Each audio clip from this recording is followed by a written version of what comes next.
Bonjour à toutes et à tous et bienvenue dans votre première vidéo, votre première classe virtuelle. Et puis, chose promise, chose due, voilà, je vous la présente enfin. C'est Lika. Bonjour, bonjour, coucou, bonjour, c'est Lika. Voilà, c'est une petite chatte très gentille, très mignonne, mais qui n'a visiblement pas inventé la poudre. Hop, elle va maintenant me grimper sur les épaules afin d'explorer le monde autour. Petite particularité, donc elle a la queue en tire-bouchon. Ah, merci Lika. Elle est partie sur la chaîne Gotaga. Il y avait beaucoup plus de monde que chez nous. C'est plus avantageux pour elle. Alors, voilà. Ceci étant dit, on va tout de suite commencer notre premier cours. On est dans la troisième grande partie du cours consacrée à la culture et donc le premier chapitre qui s'intitule l'histoire et l'interprétation. L'histoire est-elle une science? Pourquoi est-ce que c'est une question importante? On le verra, on le développera tout au long de cette vidéo.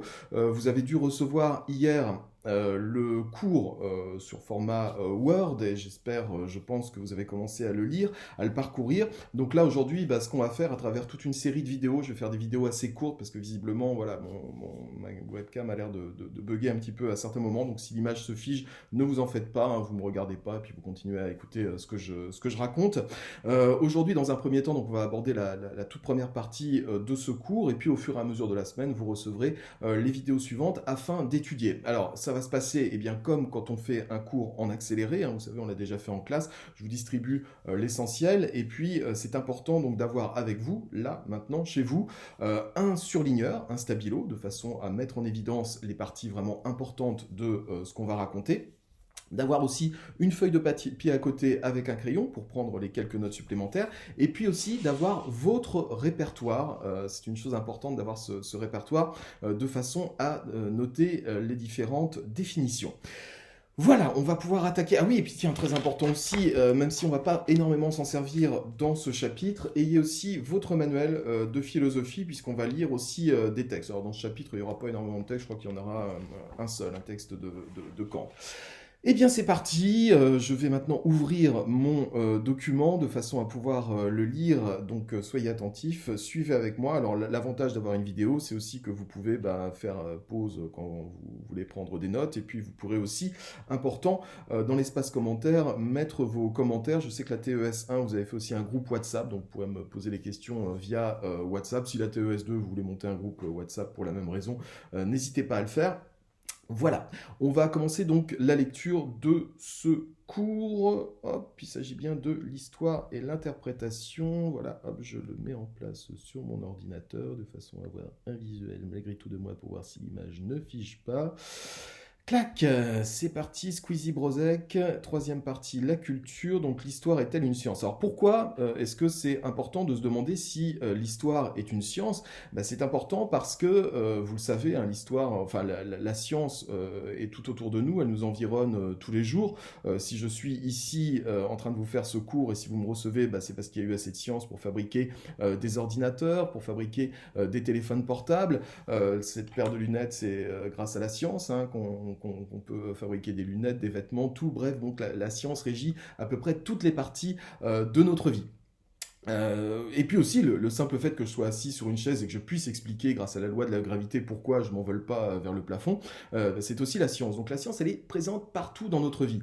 Et quand vous regardez par exemple une émission comme Secret d'Histoire, parce que les Français se passionnent pour l'histoire à travers des émissions comme celle-là, quand vous regardez une émission comme Secret d'Histoire, vous pouvez pas vous empêcher de vous demander si l'histoire qui est racontée par Stéphane Bern, par les invités, par les historiens qui sont présents à l'antenne, est-ce que cette histoire a une exactitude scientifique? Quand un historien écrit un livre sur Marie-Antoinette, par exemple, ou sur Louis XVI, comment peut-il savoir que Marie-Antoinette était une très belle femme? Qu'est-ce qu'il a comme source pour pouvoir le dire? Alors, il a effectivement les chroniques de l'époque, où on dit effectivement Marie-Antoinette était une très belle femme. Il a aussi des portraits, mais le truc, c'est que c'était une très belle femme selon les critères de l'époque. Marie-Antoinette, si ça se trouve, si elle était là à notre époque, elle serait pas considérée comme une aussi belle femme que ça. Elle n'aurait peut-être pas autant d'influence sur la cour. Comment déterminer réellement le caractère d'un personnage comme, je sais pas, le général de Gaulle, Napoléon Bonaparte, Louis XV, ou même plus loin que nous, Ramsès II. Voilà, moins on a de sources, plus on se dit, est-ce que ces sources sont vraiment fiables? Quand vous avez un portrait de Louis XV qui est fait par un courtisan, c'est évident que c'est un portrait qui est mélioratif. Donc, Qui dois-je croire? Sur quoi dois-je me fonder pour affirmer, en tant qu'historien, que les choses se sont réellement passées comme ça? Évidemment, en science, c'est différent. En science, vous émettez une hypothèse, et puis vous la vérifiez, vous la revérifiez, vous la re-revérifiez, et puis vous en arrivez à faire une théorie, et puis une loi générale. En histoire, c'est beaucoup plus compliqué, évidemment, et c'est ce qu'on va étudier à travers tout ce chapitre. Est-ce que l'histoire peut prétendre avoir une exactitude égale à celle de toutes les autres sciences qui se basent, elles, sur les mathématiques? C'est très compliqué, parce qu'il y a beaucoup de subjectivité. Donc c'est un chapitre qui va beaucoup traiter de la différence entre objectif et subjectif. On commence la lecture. Chapitre 3, l'histoire est-elle une science? On parlera donc de l'histoire et de l'interprétation. On commence par une introduction où on va poser les bases et les définitions, et puis aussi le problème qui nous intéresse. Le mot histoire peut se comprendre de deux façons différentes. L'histoire, c'est tout d'abord le récit de ce qui a eu lieu dans le passé, la connaissance des époques, des événements, des faits appartenant au passé. C'est l'histoire entendue comme discipline faisant l'objet d'un enseignement. Vous allez en cours d'histoire, on vous raconte des choses sur le passé, c'est important pour vous. Donc ça, c'est le premier sens du mot histoire. En un second sens, l'histoire se réfère à la réalité historique elle-même, dont rend compte l'histoire au sens précédent. Elle désigne alors les événements ou les actes eux-mêmes, leur dépendance, leur enchaînement, etc.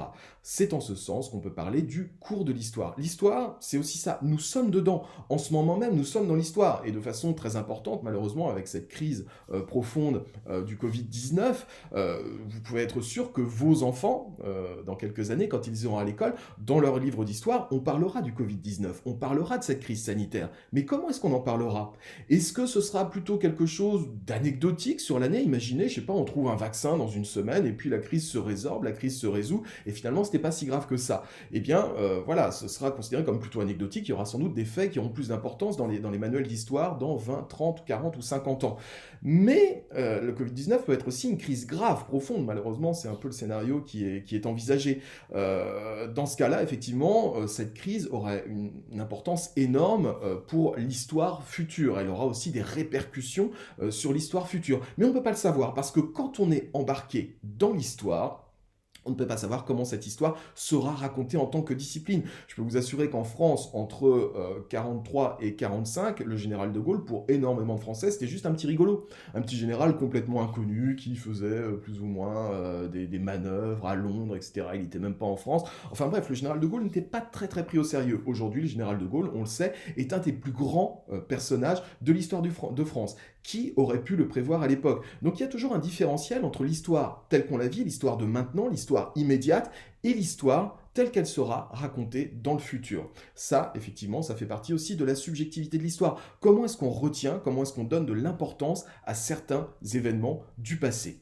Donc alors je reprends la lecture, cette double signification du terme histoire nous montre un problème, celui de l'écriture de l'histoire. Comment la discipline historique se réfère-t-elle à son objet, l'histoire réelle? Peut-elle se constituer en tant que science objective? Se constituer en tant que science objective, ou est-elle soumise à la subjectivité de l'historien, ou encore au contexte religieux, idéologique, etc. En d'autres termes, notre grille de lecture de l'histoire est toujours conditionnée par notre regard de gens d'aujourd'hui. Et il est très difficile de se passer de ce regard-là. Donc là, on est dans la subjectivité. Quand un historien dans Secret d'Histoire vous dit Marie-Antoinette était une femme très très belle, il faut tenir compte de la subjectivité des chroniqueurs de l'époque, des portraits qui étaient faits de la reine à ce moment-là, mais aussi du regard de l'historien. Peut-être qu'il a ses préférences, peut-être qu'il aime bien les femmes qui ressemblent à Marie-Antoinette. Bon, bref, voilà. Il y a toujours une part de subjectivité importante qui n'existe pas dans ce qu'on appelle les sciences exactes, celles qui sont fondées sur les mathématiques, SVT, les sciences et vie de la Terre, oui, les sciences physiques, la chimie, etc. L'interprétation, alors terme important, donc ça je vous demande de le surligner, l'interprétation est à définir comme le fait de prêter un sens et une apparence nouvelle à quelque chose qui existe déjà auparavant, sous une autre forme. Par exemple, quand un musicien interprète un morceau, il se base sur une partition, un morceau déjà écrit, et il donne une apparence audible. Quand un acteur interprète un rôle, il donne un visage et des expressions à un personnage qui existe, et qui existe déjà sur le papier. On peut prendre l'exemple de Sherlock Holmes. Sherlock Holmes, c'est un personnage qui existait sur le papier. Et puis le cinéma lui a donné plein de visages différents. Quel est, vous, votre visage, le visage que vous donnez à Sherlock Holmes quand vous pensez à lui? Est-ce que c'est Robert Downey Jr.? Est-ce que c'est Benedict Cumberbatch dans la série Sherlock?